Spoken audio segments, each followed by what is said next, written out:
Film की शुरुआत होती है और हमें पानी में एक सबमरीन दिखाई जाती है। उसके अंदर दो आदमी दो अलग तरह की कीज चाबियों को जोड़कर एक कमरे को खोलते हैं, जिसमें उन्होंने बहुत बड़े एआई सिस्टम को रखा हुआ था। ये एआई सिस्टम ऐसा था जो दुनिया में होने वाली किसी भी मुसीबत से इन्हें बचा सकता था। वो दुनिया में हर चीज को हैक करने का काम कर सकता था। अब जब वो लोग उस एआई सिस्टम को चलाकर कमरे से बाहर आते हैं तो उन्हें अपने पास एक और सबमरीन के आने का सिग्नल मिलता है, जो बहुत तेजी से उन्हीं के सबमरीन की तरफ आ रही थी। वो लोग अपने कैप्टन को उस सबमरीन के पास एक मिसाइल छोड़ने का कहते हैं, मगर जैसे ही उनका छोड़ा हुआ मिसाइल उस सबमरीन के पास जाता है वो गायब हो गई थी। तभी वो अपने मिसाइल को वापस लाने का कहते हैं, मगर अब वो उन्हीं के सबमरीन की तरफ बढ़ रहा था। ये देखकर कैप्टन डर जाता है और हैरान हो गया था। उसे ऐसा लग रहा था कि शायद उन्हें किसी ने हैक कर लिया है। ये काम दरअसल उनके एआई का ही था जिसने इनके सिस्टम को हैक कर लिया था। वो मिसाइल अब इन्हीं के सबमरीन से आकर टकरा गई थी, जिस वजह से सबमरीन के तबाह होने के साथ साथ सभी ऑफिसर्स भी मारे जाते हैं। उनका एआई सिस्टम भी पानी में डूब गया था। उनके ऑफिसर्स जो मर गए थे उनकी लाशें पानी में तैर रही थी और ऊपर आने लगती हैं। उनके गले में हम लटकी हुई उन्हीं चाबियों को देखते हैं जो एआई सिस्टम के कमरे की चाबियां थी। इसके बाद हमें एक आदमी इथान को दिखाया जाता है, जिसके पास एक पोस्टमैन कुछ लेकर आया था। यहाँ पर हमें इथान के बारे में बताया जाता है कि वो पहले एक बहुत बड़ा चोर था जो गैब्रियल नाम के आदमी के साथ मिलकर काम किया करता था, मगर एक दिन गैब्रियल ने इथान की दोस्त को मार दिया, जिसके बदले में इथान को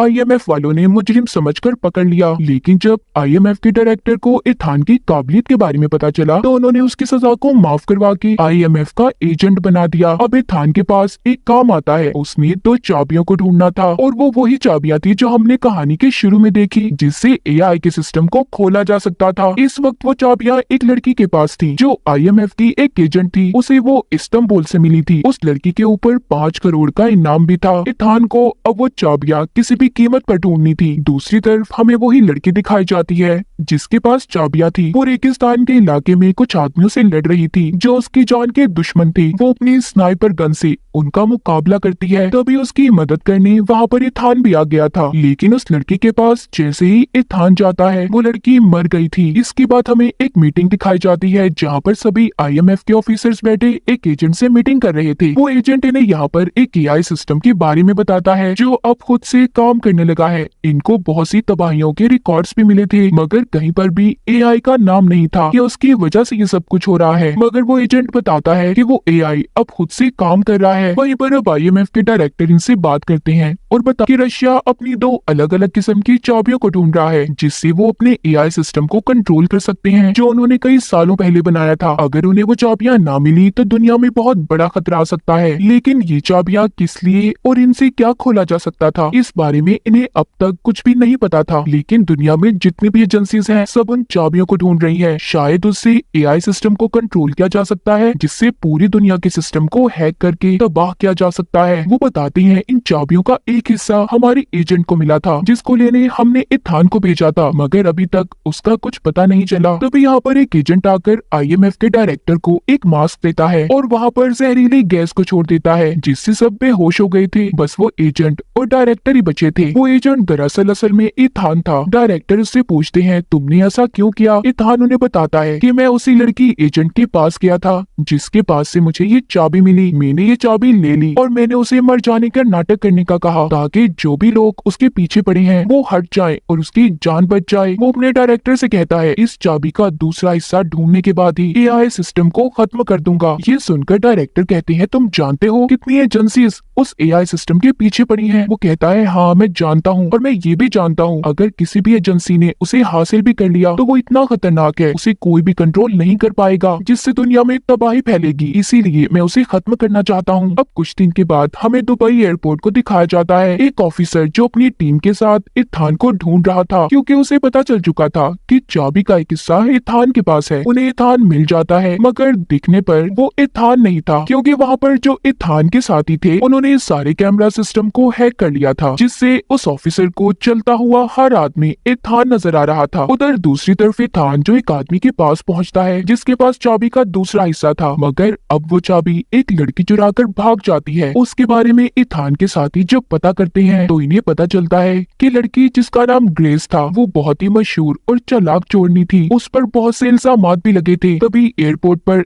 इथान के साथी को एक बैग पर शक होता है। जब वो उसे खोलकर देखता है तो उसमें बॉम्ब था। ये उस बॉम्ब को अब डिफ्यूज करने की कोशिश कर रहा था ताकि वो यहाँ पर किसी को भी कोई नुकसान न पहुंचा सके। उधर इथान को एयरपोर्ट पर ग्रेस भी मिल जाती है। वो ग्रेस से उस चाबी को ले लेता है और एक लाइटर देकर ये वादा करता है कि मैं जानता हूँ तुम एक बहुत बड़ी चोरनी हो। अगर तुम यहाँ से सही सलामत निकलना चाहती हो तो तुम्हें मुझे ये चाबियां देनी होंगी और मैं तुमसे वादा करता हूँ मैं सही सलामत तुम्हें यहाँ से बाहर निकाल दूंगा। उधर अंदर इथान के साथी ने बॉम्ब को फटने से रोक लिया था, लेकिन ग्रेस वहाँ पर फिर से इथान को दोबारा से चूना लगाकर चाबियों को लेकर भाग गई थी और लाइटर उसकी जेब में डाल गई थी। तभी इथान जब ग्रेस को ढूंढ रहा था तो वो अपने सामने गैब्रियल को देखता है, जिसे देखकर वो डर गया था और उसे एयरपोर्ट पर खतरे का एहसास होता है। इसीलिए सबको बाहर निकलने का कहता है कि यहाँ पर बहुत बड़ा खतरा है। उधर IMF वाले जिन्होंने इथान पर नजर रखी हुई थी वो वीडियो में इथान और ग्रेस को जब साथ देखते हैं तो समझ जाते हैं कि इन दोनों का चाबियों को लेकर कुछ तो चक्कर जरूर है। उधर एयरपोर्ट पर ग्रेस को पकड़ा जा चुका था। उसके सामने उसके पासपोर्ट और बहुत से पैसे रखे थे। अब ऑफिसर उसे अपने सबसे बड़े ऑफिसर के पास लेकर जाता है, जो असल में कोई और नहीं बल्कि इथान था। वो कहती है तुम ही ने मुझे पुलिस से पकड़वाया है ना? वो कहता है हाँ,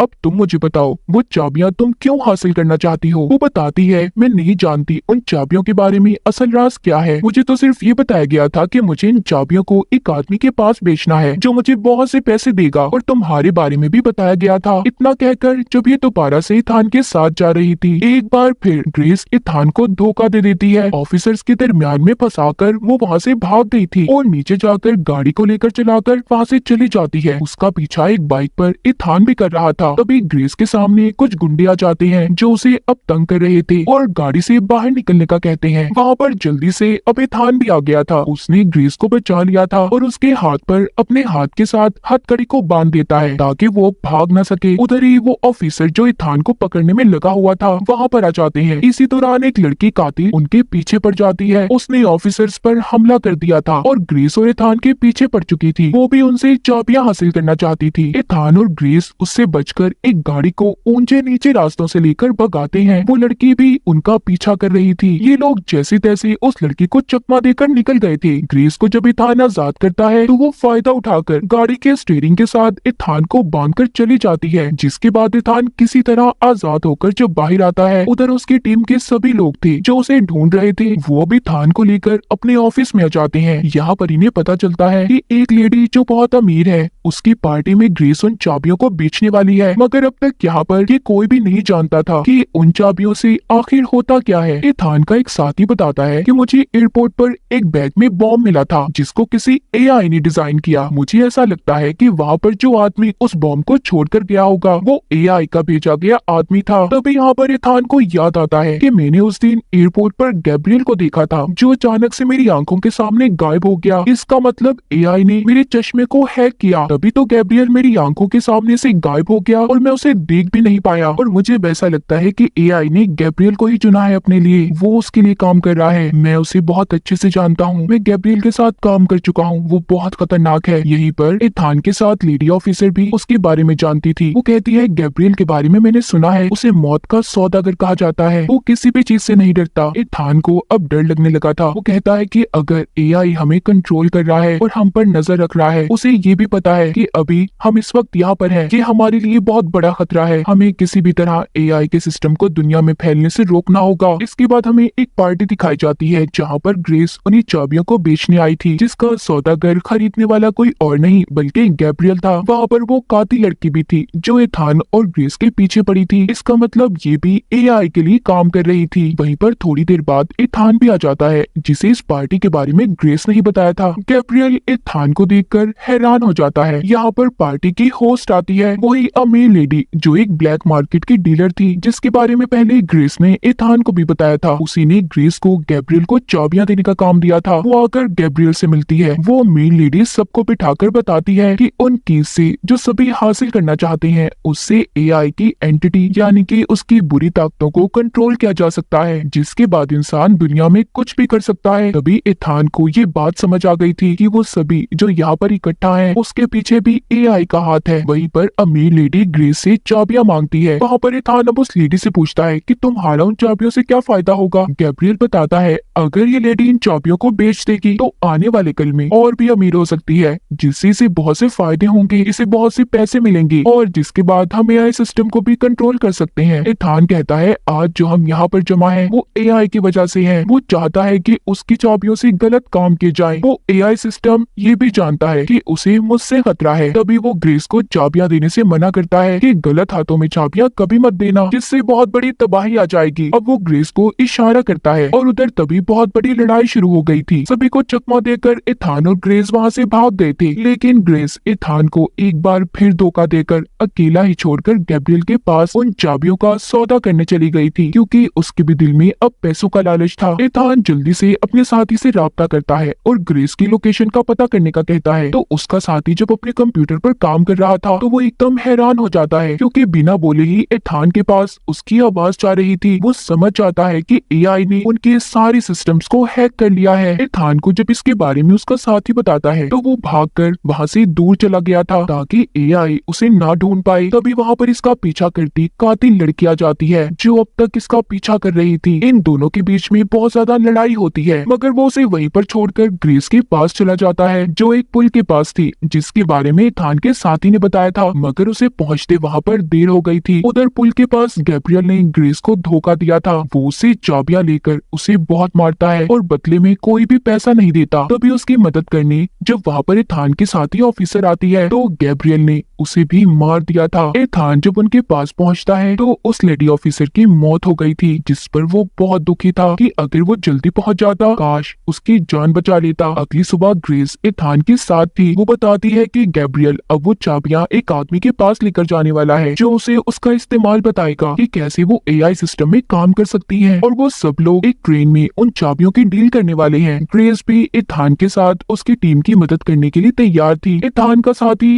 ग्रेस को अब उस अमीर लेडी का मास्क पहनकर जाने का कहता है जो गैब्रियल से मिली हुई थी, ताकि ग्रेस को वहाँ पर कोई भी ना पहचान सके। अब उसका साथी वहाँ पर इथान को बताता है एआई जानता है कि तुम उसे खत्म करना चाहते हो और उसने जानबूझकर तुम्हारे सामने गैब्रियल को लाकर खड़ा किया है। अगर तुम चाहते हो कि एआई के बारे में कभी भी किसी को कुछ पता ना चले, कोई उसका गलत इस्तेमाल ना करे, तो तुम्हें गैब्रियल को खत्म करना होगा, तभी ऐसा मुमकिन हो पाएगा कि एआई का किसी को भी पता ना चले। अगर तुमने पहले एआई को खत्म कर दिया तो सबको उसके बारे में पता चल जाएगा, क्योंकि गैब्रियल कभी भी चुप नहीं बैठेगा और एआई फिर से जिंदा भी हो सकता है, इसलिए पहले गैब्रियल को मारो। वो कहता है मैं वादा करता हूँ मैं ऐसा ही करूंगा, लेकिन जब तक मैं ये ना जान लूं उन चाबियों से एआई को कैसे कंट्रोल कर सकते हैं, उनका क्या काम है, मैं तब तक गैब्रियल को नहीं मार सकता। अब ग्रेस इथान की बात मानकर उस अमीर लेडी का मास्क पहनकर जाने के लिए तैयार थी और साथ ही वो ग्रेस से ये वादा करता है कि वो जल्दी उसे वहाँ से बचा लेगा। अगले दिन ट्रेन में गैब्रियल और उसकी सारी टीम थी। गैब्रियल ट्रेन चलाने वाले आदमी को मार देता है और स्पीड को तेज कर देता है ताकि कोई भी उन्हें पकड़ ना पाए। उधर जब अमीर लेडी ट्रेन के कमरे में जाती है तो वो सामने अपनी हम शक्ल को देखती है जो कोई और नहीं बल्कि ग्रेस थी। ग्रेस ने उस अमीर लेडी को बेहोश कर दिया था और उससे वो चाबियां ले लेती है, जिसके बाद अब वो उस आदमी के पास जाती है जो उन चाबियों के बारे में जानता था। यहाँ पर उन चाबियों को खरीदने वाला आदमी कोई और नहीं बल्कि आईएमएफ का डायरेक्टर था। ग्रेस उससे पूछती है कि इन चाबियों से क्या हो सकता है। वो कहता है इस बारे में तो मैं भी नहीं जानता कि इन चाबियों से क्या हो सकता है और क्या नहीं, मगर किसी भी हाल में मुझे ये चाबियां चाहिए ताकि हम एआई के बारे में पता कर सके। इधर ही ट्रेन में दूसरी तरफ गैब्रियल एक एजेंट से मिलता है जो सिस्टम एआई के बारे में जानता था। गैब्रियल उससे पूछता है कि तुम उस सिस्टम के बारे में क्या जानते हो। एजेंट बताता है कि कुछ सालों पहले रशिया ने एक सिस्टम बनाया था जिसे एआई का नाम दिया गया और ये सिस्टम उन्होंने अपने एक सबमरीन में शुरू किया, और ये एजेंट उसी बारे में बता रहा था जो हमने कहानी के शुरू में देखा था। उन्होंने अपने एआई सिस्टम को ऐसे डिजाइन किया कि वो बहुत ही शानदार था।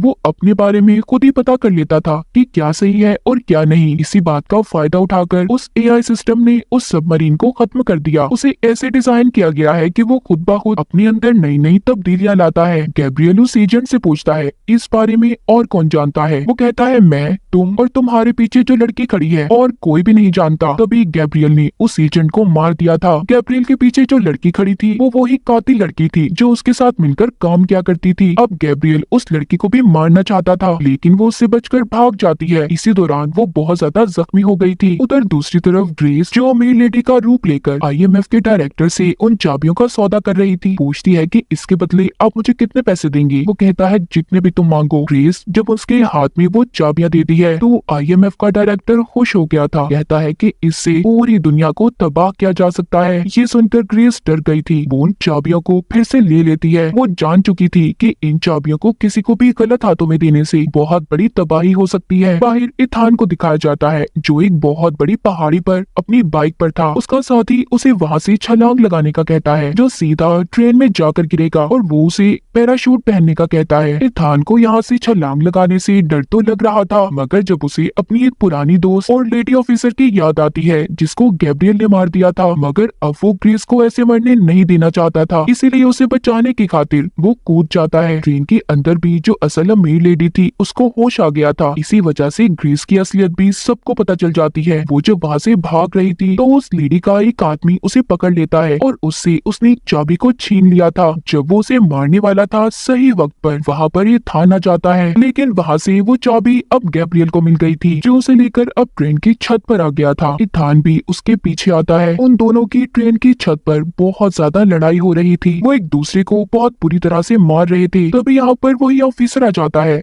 जो अब तक इथान को पकड़ने के पीछे पड़ा हुआ था। इसी बात का फायदा उठाकर गैब्रियल ने एक ट्रक में छलांग लगा ली थी। यहाँ पर उस ऑफिसर और इथान को ये बात पता चल गई थी कि वो ट्रेन को नहीं रोक सकते। इथान अब नीचे ट्रेन के अंदर जाता है, जहाँ पर ग्रेस उससे माफी मांगती है और बहुत दुखी थी कि वो उसकी चाबियों को नहीं बचा सकी। यहाँ पर इथान उसको वो चाबी दिखाता है और बताता है कि लड़ाई के दौरान मैंने गैब्रियल से इस चाबी को चुरा लिया था, वो अब कुछ भी गलत नहीं कर सकता। ग्रेस बताती है कि ट्रेन को रोका नहीं जा सकता, ट्रेन के सारे इंजन को खराब कर दिया गया है। उधर हम गैब्रियल को देखते हैं, जो अपनी जेब में चाबी के बजाय लाइटर को देखता है, जो इथान ने लड़ाई के दौरान उसकी जेब में डाल दिया था। उधर अब ट्रेन में वो दोनों एक दूसरे को बचाने की कोशिश कर रहे थे। इथान ट्रेन के इंजन को सभी डब्बों से अलग कर देता है, जिसके बाद ट्रेन का इंजन तो पानी में गिर गया था और डब्बे जो पुल पर जाकर लगते हैं, जिससे पुल तबाह हो गया था। ग्रेस और इथान उन डब्बों पर चलकर अपनी जान बचा रहे थे। तभी इसी दौरान इथान उस कातिल लड़की को देखता है, जो अब मरने वाली थी। ग्रेस उसकी मदद करती और उसे बचा लेती है। वो लड़की उनका शुक्रिया करती है कि इथान ने उसे जिंदा छोड़ दिया और माफी मांगती है कि वो अब तक गैब्रियल का साथ दे रही थी। इथान पूछता है, क्या तुम इन चाबियों के बारे में जानती हो? तभी वो सबमरीन का नाम बताती है, जो इन चाबियों का कोड भी था। इतना कहकर वो लड़की मर गई थी। इथान ग्रेस को सही वाले ट्रेन के डब्बे में छोड़कर, जिसमें अभी तक IMF का डायरेक्टर भी बैठा था, और पैराशूट पहनकर नीचे उतर गया था। वहाँ पर ग्रेस IMF के डायरेक्टर को कहती है कि इथान आप पर अब भी भरोसा करता है, उसको आप पर यकीन है कि आप कभी भी कोई गलत काम नहीं कर सकते। ये सुनकर IMF का डायरेक्टर ग्रेस से कहता है, तुम फिक्र नहीं करो, कुछ भी गलत नहीं होगा, और हाँ, मैं तुमसे वादा करता हूँ कि तुम्हारे सारे पिछले रिकॉर्ड्स को मिटा दिया जाएगा और तुम अब IMF की एजेंट बनकर जिंदगी गुजारोगी। उधर इथान को दिखाया जाता है, जो अपने साथियों के पास पहुँच गया था और चाबियां देकर उसके बारे में पता करने का कहता है। यानी कि इथान का सफर अभी शुरू हुआ था। वो दुनिया में आने वाली इस बड़ी सी तबाही को रोकना चाहता था। फिल्म के आखिर में हमें पानी के अंदर रशियन सबमरीन को दिखाया जाता है, और इसी के साथ इस फिल्म की कहानी यहीं पर खत्म हो जाती है।